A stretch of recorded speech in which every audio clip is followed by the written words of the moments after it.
Here starts my final project for the Principles of Troubleshooting class. A piece of garbage Ford. So the first thing we're going to do is make sure it has a good battery in it.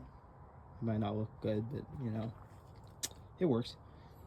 And assess what works, what doesn't, the problem.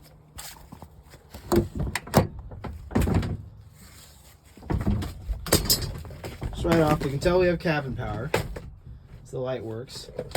Don't mind the fact that it's a bit rotted out up there.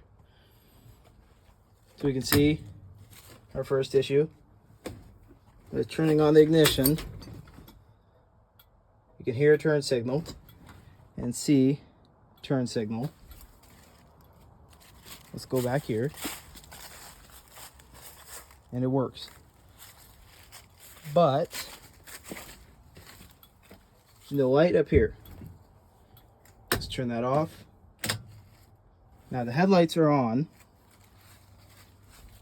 And we can tell our running lights are on. No lights up here. But they are in fact on.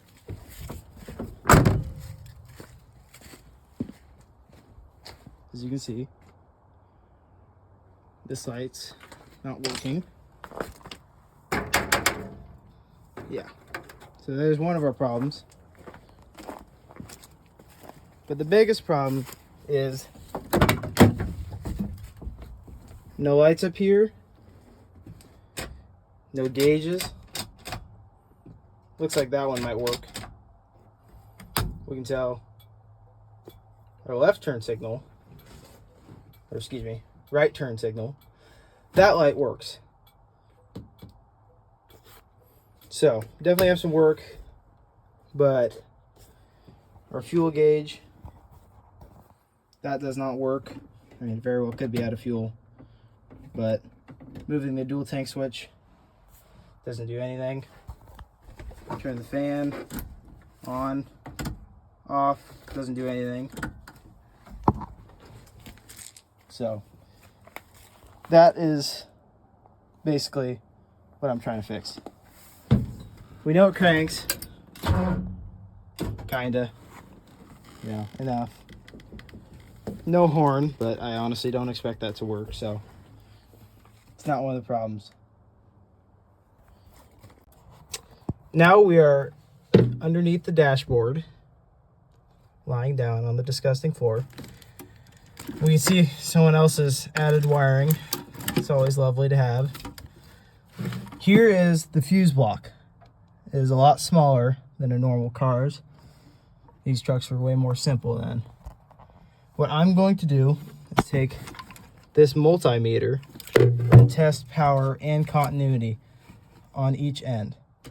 So see if this fuse block is doing its job and power is being supplied where it needs to go. So I don't really have an easy way of showing this, but now we're testing the fuse block. Got the negative on a ground, that's good enough. And then we'll start right on this one. So for power, we have power on the other side of it, power. Now the fuse directly next to it, power, other side, power. Let's look at this small fuse. So we have no power and no power. That's the first thing we need to look at. Then this one up top, and the ground just fell off. Okay, now that the ground is back where it's supposed to be, wish I had a clip. Let's look at this fuse. Power on that side, power on that side, and the one right there. Looks like we have power on that side. Camera, you know, you could focus. There we go. And let's look at this side. No power. We're on this side of it. There's no power. So we might have a problem right here. And I know I have a problem here. Because if this side has power right here, it should automatically have power here. We can tell that this fuse is most likely good. I'll pop it out in a second. But because we can see from one end to the other, the metal strip is there. Okay, here's that fuse. Again, looks good. We're going to test for continuity. So test one end if I can easily. This is a lot harder with only one hand. But we're on the metal parts and nothing. You should be hearing this from the multimeter. So that means this fuse is most likely bad. Let's go see if I have another one. Okay, after looking through my, well assorted fuse bag, I found this fuse right here, this outer one. It's a lot newer, it's a little bit bigger. I think it'll fit. If anything, it's a little bit less of amperage that it can handle than this one. But let's test it out and see if it's any good or if I was doing it wrong or whatever. Okay, after a lot of struggling, I found an end that clips on instead of this end. So now we're measuring continuity. Let's see. We should hear a beep by touching this end, like that. That tells you this is good. Let's check the old one. Here's the old one in. Not hearing anything. Let's touch right here. Hearing something? Nothing. So let's go put this fuse in the truck and see what happens. Okay, back underneath the dashboard where it's least comfortable to be, we'll try and put this new fuse in place of the old one. So on one side, and these are an old style glass fuse, and these are the more common style ones you see today. So these ones, it's pretty cool to see them. Also a huge pain because you can't just go rob them out of something else if it's not this old. Okay, ignition's still on. Let's test that. That has not been fixed. Still have it over there. Turn on that. Seems to be nothing is fixed. Let's try the horn. Nope. Okay. Maybe that? Nope. So what did I guess I didn't fix anything.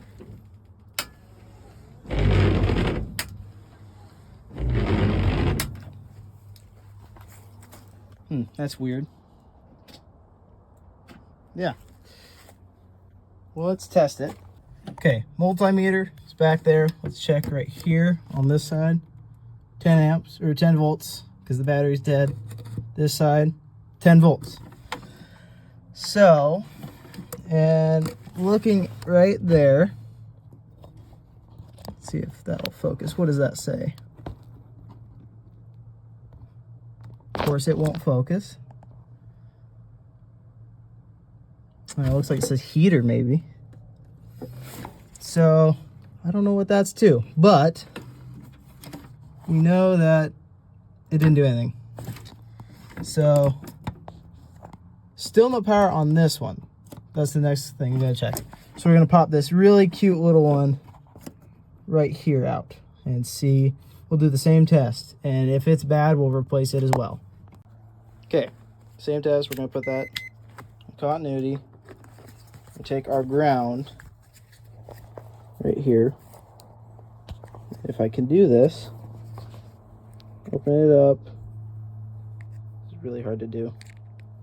Okay, now we have that in there. Take our positive lead. This fuse is good.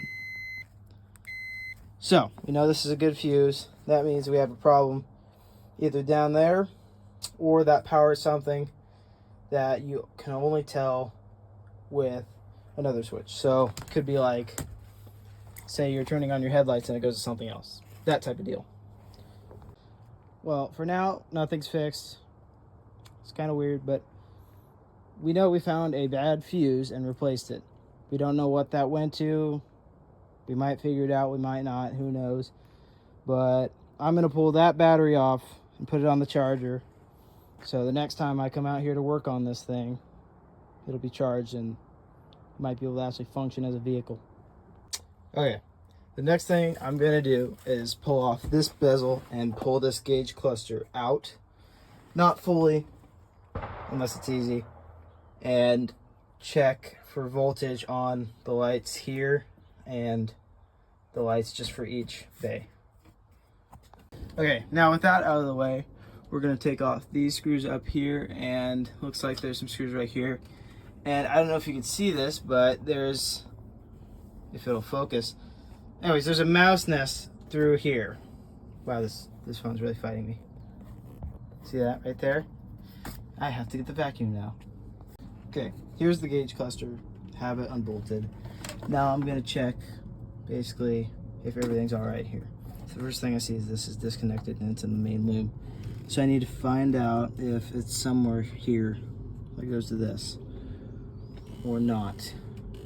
It does look like it was this wire. So I need to look at that and just inspect the wiring, see if everything's all right.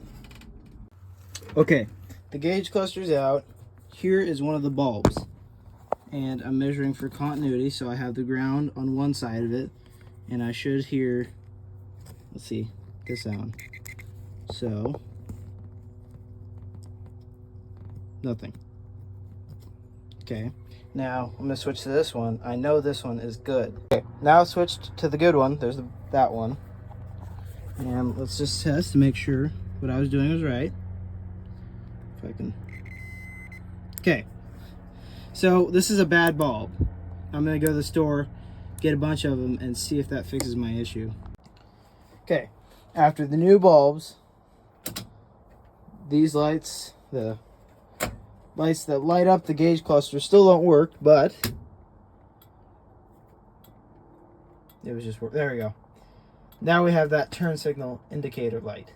We did not have that before. Still have that one. Let's see if anything else works. Now we have a high beam light.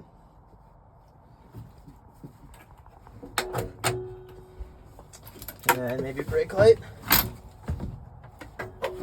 No brake light. That's fine. But so we still need to fix the lights that light up the whole cluster at night. But it shouldn't be too bad, hopefully. Again, hopefully. On second thought, they do work. They're just extremely dim. So that's fixed. Although I believe I need a new headlight switch because this can control the brightness of these lights. And it's being very finicky. So I think I need a new light switch. And these would be at full power. So I went in the house and did some research. That fuse that I was looking at earlier is the gauge cluster power. Basically, it's a fuse for that. So that is most likely the reason why the gauge cluster doesn't have power and the gauges don't work. So now I'm going to track down that wire and see if I can figure out why it doesn't have power. Okay, I printed off this pretty good wiring diagram, and we're looking at this fuse right there. And so if you follow it along, it goes to the headlight switch. So here's the plug-in for that. There goes the gauge cluster. Anyways, here's the plug-in for that, and the wire we are tracing is a light blue with some red on it. This wire right here. And I already tested it, and there's no power.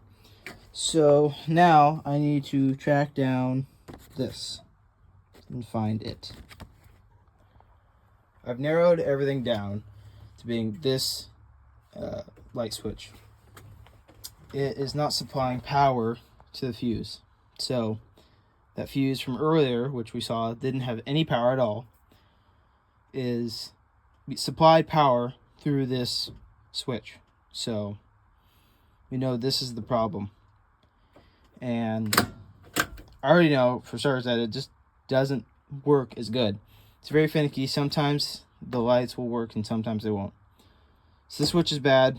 It will get replaced, but it's not going to be here in time. So, but yes, with the new switch, everything else should work. This is where I'm going to leave this final project.